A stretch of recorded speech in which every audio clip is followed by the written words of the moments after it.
nosotros, como seres políticos, terminamos afectados por todas las situaciones del país. No sé cómo los afectan a ustedes, pero cuando uno escucha los noticieros, cuando uno escucha la radio, cuando uno lee la prensa, cuando uno ve lo que está ocurriendo en el entorno de uno, uno dice, ¿dónde está Dios? Pareciera que Dios no está acá. ¿Qué está pasando? ¿Por qué tanta maldad? O sea, uno ve que las personas, los agresores, los delincuentes, entran un ratico a la cárcel y salen por vencimiento de términos. Y uno dice, ¿pero qué es esto? Dios mío, tanta maldad, mataron un sinnúmero de personas, se robaron el país completo y con 3 años pagaron todo. Y todos sufrimos con eso. No sé a ustedes cómo se sienten cuando ven las noticias o cuando empiezan discusiones de tipo político. No sé si ustedes las hacen, a mí me encantan. Pero cada vez que me pongo a hablar de política, de verdad, me roba la paz. Yo entro en tristeza profunda. A veces no duermo y les digo de corazón, es algo real para mí. A veces me pongo a pensar y digo, ¿pero qué está pasando? O sea, ¿dónde está Dios? ¿Por qué tanta maldad? ¿Por qué tanta pobreza? ¿Por qué tanta escasez? ¿Por qué los políticos cada vez más ricos y el país cada vez más pobre? Y siento rabia y siento impotencia. No sé si ustedes viven esa misma realidad, pero quiero soltarles otra pregunta. ¿Alguno de ustedes ha sido cómplice de algún delito? Aquí entre nos. ¿Alguno de ustedes ha participado en algún delito? Levante la mano. ¿Nadie? Hola, qué gente tan buena. Al terminar la reflexión, vamos a mirar si hemos participado, sí o no, de los delitos. Vamos a mirar. Hoy vamos a seguir con la serie. ¿Cómo se llama esta serie? ¿Qué nos quita el sueño? No sé si a ustedes la situación del país, los problemas políticos les roban el sueño o no, pero muy seguramente sí lo sienten como yo lo siento. Para eso el Señor tiene respuestas y vamos a estar mirando un texto, vamos a trabajar un texto muy interesante, que es un texto que hay canciones de ese texto, lo hemos masticado, pero vamos a mirarlo de manera meticulosa el texto. Vamos a trabajar Segunda de Crónicas, capítulo 7, versículo 11 al 15. Entonces, si todos están ubicados en sus Biblias, versículo 11, todos listos. Nueva versión internacional. Cuando Salomón terminó el templo del Señor y el palacio real, llevando a feliz término todo lo que se había propuesto hacer en ellos, el Señor se le apareció una noche y le dijo: he escuchado tu oración y he escogido este templo para que en él se me ofrezcan sacrificios. Cuando yo cierre los cielos para que no llueva, o le ordene a la langosta que devore la tierra, o envíe pestes sobre mi pueblo, si mi pueblo que lleva mi nombre se humilla y ora y me busca y abandona su mala conducta, yo lo escucharé desde los cielos, perdonaré su pecado y restauraré su tierra. Vamos a orar. Señor, queremos reconocer nuestra incapacidad, nuestras debilidades, nuestros pecados, y clamamos porque, Señor, tú nos limpies en esta tarde, tú nos permitas ser absolutamente sensibles a la verdad de la Escritura, a tu palabra, que tu palabra, Señor, transforme nuestro corazón, nuestra mente, nuestros sentidos, que estemos dispuestos, Señor, a vivir de manera diferente. Sé tú haciendo una obra milagrosa en nuestra vida, Señor, que podamos ser instrumentos de paz y de reconciliación. Señor, que tu palabra, Señor, nos lleve a ser diferentes, porque ese es el propósito, Señor, que podamos conocerte, conocer tus motivaciones, tus intereses, pero también que podamos servirte de manera diferente. Gracias, Señor, por regalarnos el privilegio de escuchar tu palabra, de estar juntos orando, de estar juntos buscando tu rostro. En Cristo Jesús. Amén. Esta historia, la historia de Crónicas, porque es un libro histórico, fue contada por Esdras. Posiblemente, no hay certeza en que Esdras la haya escrito, pero muy posiblemente se le atribuye a Esdras, al sacerdote. Esdras, después del exilio, 70 años llevaba el pueblo de Israel en exilio. Después del exilio, Esdras quiere mostrar la fidelidad del Señor en la historia. Y Primera y Segunda de Crónicas nos resumen el Antiguo Testamento, haciendo énfasis en el pacto con David, haciendo énfasis en el templo del Señor. Entonces nos encontramos en una historia inmersa en el sufrimiento. El pueblo que venía del exilio estaba viendo escasez, estaba viendo indignación, pobreza, maltrato, políticos que querían avasallar a sus súbditos, estaba viéndose demasiado dolor y la impotencia del pueblo. ¿Qué podemos nosotros hacer? Pero en el momento en el que fue dicho por Dios a Salomón, la situación era totalmente diferente. Era el reinado, el momento más importante del reinado de Salomón. Era un momento de abundancia, de justicia, de riqueza, de paz. Era un momento totalmente diferente. Entonces, cuando miramos las dos situaciones, traen a nosotros una riqueza en la historia mucho mayor. Nos hablan de que las situaciones nos permiten vivirlas tanto en riqueza como en pobreza, tanto en justicia como en injusticia. Y vamos a estar mirando la historia desde dos perspectivas, porque todo ocurre desde esas dos perspectivas, para dos públicos diferentes, y hoy a nosotros nos habla de la misma manera. El primer punto que vamos a tocar, si nosotros queremos ver una Colombia diferente, el camino de la esperanza en Colombia, entonces vamos a mirarlo a través de cuatro punticos. El primer punto, si nosotros queremos ver a una Colombia diferente, es humillarse. Yo les hablaba ahorita de que nosotros, de alguna manera, podríamos llegar a ser cómplices de algún delito. Vamos a mirar. ¿Qué es humillarse? Humillarse, a veces uno lo escucha cotidianamente, entonces ser humilde es no creerse más que los demás, lo escuchamos, pero ¿realmente sabemos qué es ser humilde? ¿Somos humildes realmente? O sea, yo a veces me pregunto que los términos no los tenemos claros y por eso como que nos cuesta vivir de manera adecuada la verdad bíblica. Vamos a tratar de entender. En el original, en el hebreo, esa palabra transmite la idea de someterse. Someterse. Cuando yo pienso en someterse, cuando yo me someto, ¿yo a qué me someto? Yo trato de divagar y yo digo, yo me someto a una cirugía, ¿verdad? Todos aquí se han sometido a una cirugía y si no se han sometido, no se afanen que van a tener la oportunidad. Tranquilos.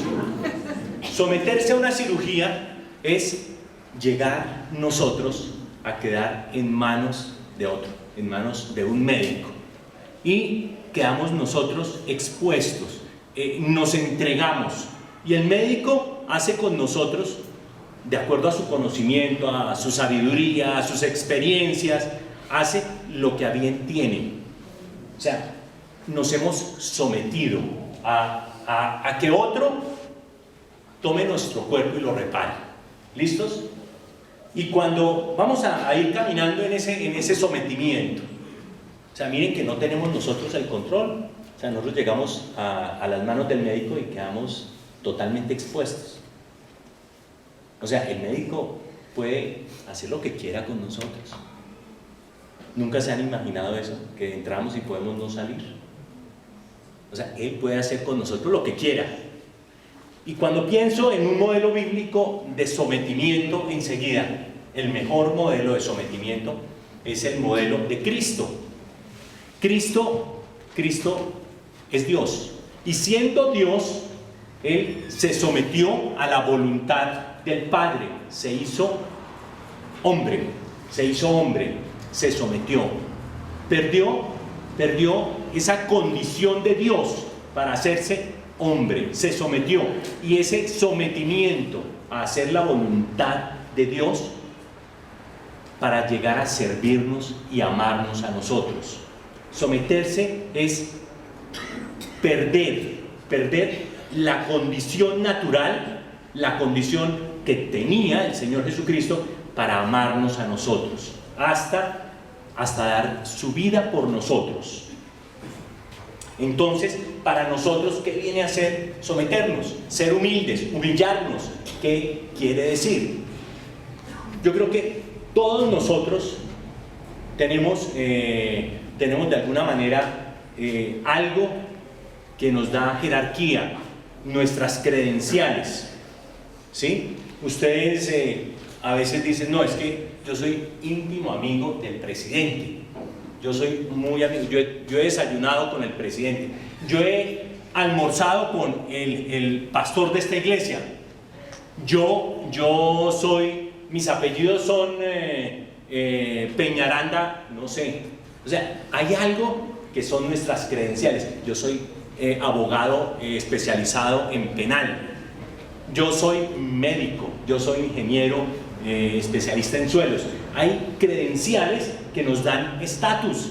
O sea, a veces lo que tenemos, no es que yo soy dueño de toda esa manzana, ¿sí? Lo que tenemos, lo que somos, lo que hemos aprendido. De pronto el cuerpo, hay cosas que terminan dándonos estatus, son mis credenciales.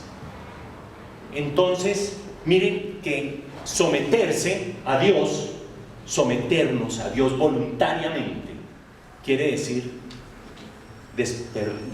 despegarnos de todas esas credenciales y empezar a mirarnos a los demás como iguales y entregar lo que somos para ellos, reconociendo que lo que tenemos y lo que somos es todo obra de la generosidad de Dios. O sea, yo no soy ni he hecho nada, Dios me lo ha regalado. Todo lo que ustedes tienen, todo lo que ustedes son, es obra de la misericordia de Dios en su vida. Humillarse es ser capaz de despojarse para otros. O sea, lo que usted tiene, Dios se lo dio para otros, para bendecir a otros. Eso es humillarse. ¿Sí? Primer punto. Si yo quiero ver a una Colombia diferente, si yo quiero ver el camino de esa esperanza para ver a una Colombia diferente, a un país diferente, debo humillarme a mí mismo. Debo tomar la decisión de humillarme ante Dios y decirle, no tengo, todo lo que tú me has dado es para el servicio tuyo. No es mío, es tuyo. O sea, yo no soy más que nadie. ¿Listos? Lo segundo, el texto me dice, si se humillan y oran. Orar. Miren que nosotros, yo les pregunto a ustedes, ¿cuándo fue la última vez que oraron ustedes por el país? ¿Cuándo fue la última vez que oraron por los guerrilleros en La Habana? ¿Cuándo fue la última vez que oraron por los ministros? ¿Cuándo fue la última vez que oraron por los paramilitares? O sea, hemos orado realmente por los que están en autoridad, los que tienen poder, los que están haciendo daño. O sea, miren que es tan gravosa, tan grande nuestra responsabilidad, que más o menos la oración, esa palabra, si ustedes oran, está en el contexto de mi pueblo, si mi pueblo ora. O sea, nosotros tenemos la responsabilidad de orar. las oraciones que el Señor escucha están en la misma frecuencia del Señor. ¿Qué quiere decir esto? A mí me encanta escuchar la W. Entonces, cuando yo pongo la W, en la casa la colocamos con el 99.9, ¿sí? Con el dial 99.9. Si yo coloco en la 99.8, ¿me entrará la W? ¿Cierto que no? O la coloco en el 100, ¿me entrará la W? Tampoco. O sea, necesito llegar a la frecuencia adecuada. La frecuencia es 99.9 para mí, ¿sí? Lo mismo pasa con el Señor, con nuestras oraciones. Es nuestra responsabilidad, la responsabilidad del pueblo de Dios que se coloque en frecuencia con el Señor. Las oraciones que el Señor está escuchando permanentemente son las nuestras, las de su pueblo. Nosotros nos hacemos pueblo de Dios cuando hemos creído en la suficiencia del sacrificio de Cristo en la cruz. Creerle a Él es la clave. Creer en lo que Él ha dicho. El Señor lo ha dicho. No me voy a cansar nunca de repetirles que la fe es sencilla. El Señor no nos iba a complicar la vida. El Señor todo lo que quiere es que le creamos, no más. Tú lo has dicho, yo te creo. El Señor ha dicho que si nosotros tenemos salvación y vida eterna juntamente con Él. Tú lo has dicho, Señor, yo te creo. Esa es la fe. Y cuando tengo la fe, soy pueblo de Dios. Y si soy pueblo de Dios, mis oraciones llegan directo al Señor. ¿Listo? Segunda condición, ¿cuál es la primera? Y la segunda, orar. La tercera, y buscan mi rostro. Buscar el rostro del Señor. Salmo 24 nos dice, vamos a leer un pedacito, ni lo busquen, no se afanen, anoten si quieren en sus casas Salmo 24 del 4, versículo 4. Solo el de manos limpias y corazón puro, el que no adora ídolos vanos ni jura por dioses falsos, quien es así recibe bendiciones del Señor, Dios su Salvador, le hará justicia. Tal es la generación de los que a ti acuden, de los que buscan tu rostro, oh Dios de Jacob. O sea, buscar el rostro del Señor no es tan fácil, ¿sí se dan cuenta? Solamente los de manos limpias y corazón puro. ¿Quién tiene las manos limpias y el corazón puro? Cuéntenme. O sea, si yo les pido a ustedes, levántenme la mano los de manos limpias. ¿Quiénes tienen manos limpias y corazón puro? ¡Ay! Levanten las manos todos, por favor. Miren, ¿qué dice la Escritura? La Escritura nos dice que cuando nosotros creemos en el Señor Jesucristo, en lo que Él ha hecho, entonces el Señor viene y se para delante de nosotros. Y cuando el Señor mira a Chafik, que es un pecador empedernido, no ve los pecados de Chafik, ve al Señor Jesucristo y me ve Dios absolutamente puro y limpio, y eso permite que yo pueda buscar el rostro del Señor. ¿Listos? Entonces es el único camino, no existe otro. O sea, el Señor lo ha dicho y yo le creo al Señor. Esa es la fe.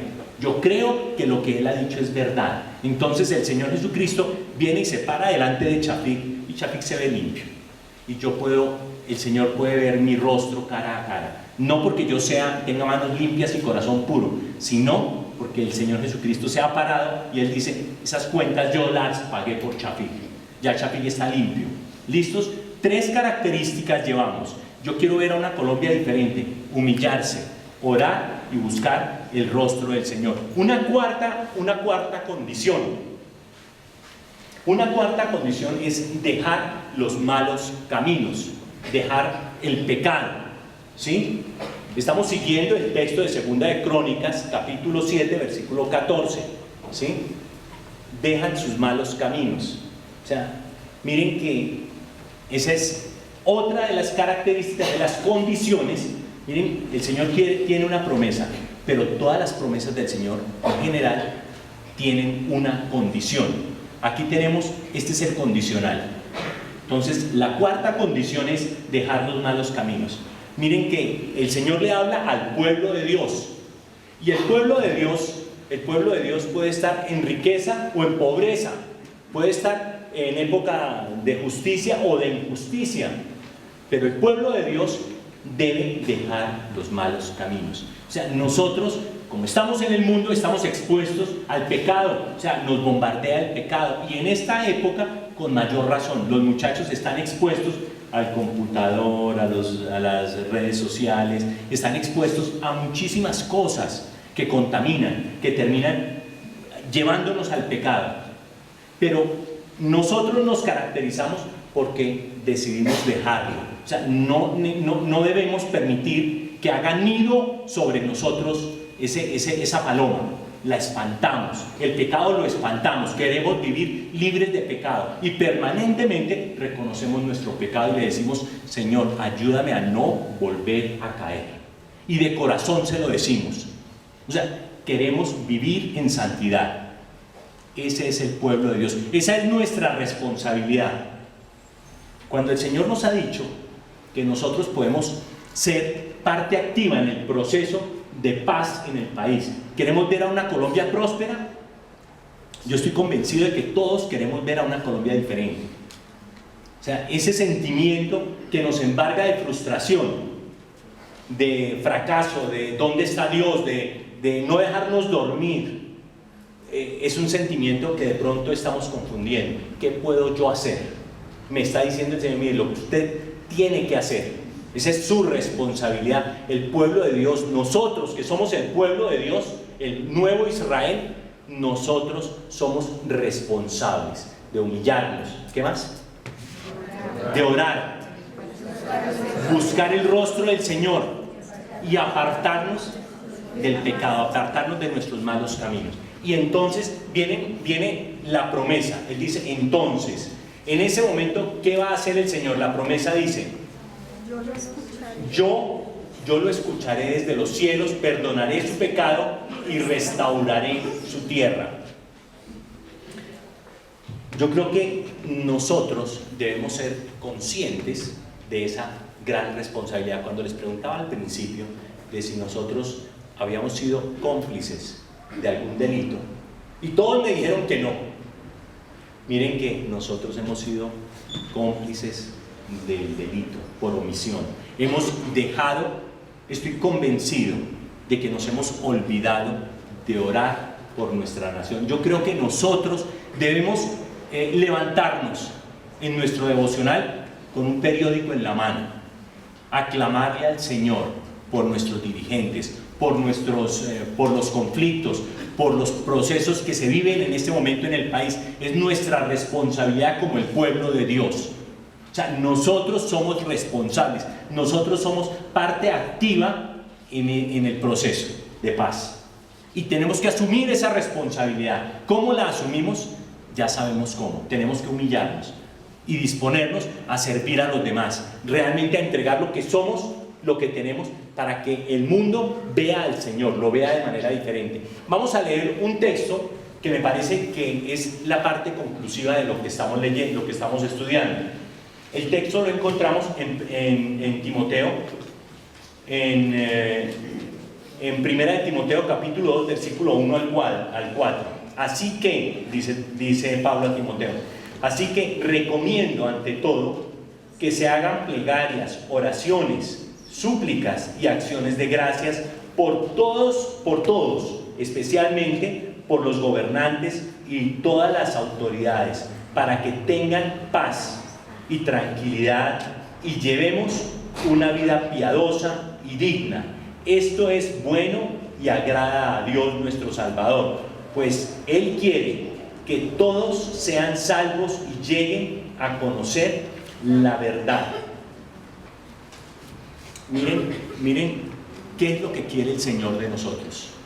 ¿Cuál es la carga que nos coloca? Miren, nosotros somos responsables de que el mundo conozca del Señor. Nosotros somos embajadores, debemos llevar el mensaje del Señor.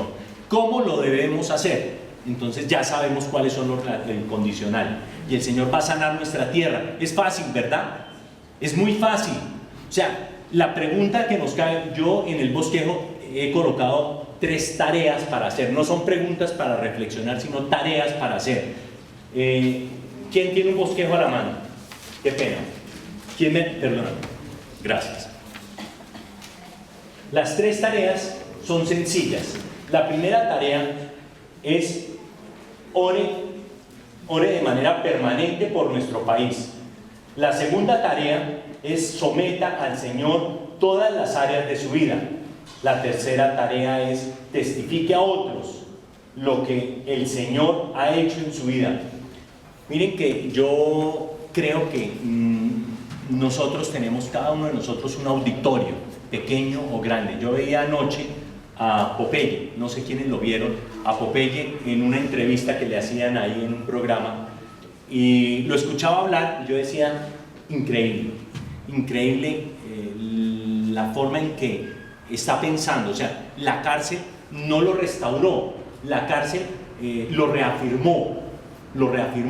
Él salió, él comentaba cosas como Univisión me acompañó a visitar la tumba del patrón y fue doloroso para mí ver a mi ídolo, a la persona más importante en mi vida ahí, en una tumba.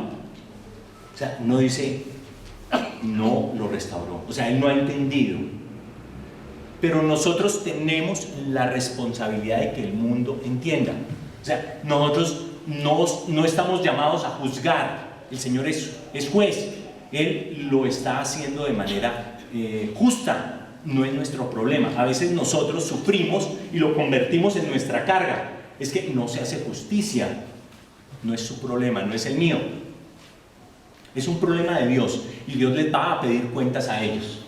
Debemos descansar en la verdad de la Escritura. El Señor lo ha dicho, listo, no es mi problema, yo no estoy llamado a eso, pero sí estoy llamado, y en ese momento me convierto yo en cómplice de las injusticias, en cómplice de la guerra. Sí estoy llamado a esto, a cumplir este condicional. O sea, yo estoy llamado a humillarme, a buscar el rostro del Señor, a orar, a dejar el pecado y a compartir el Evangelio.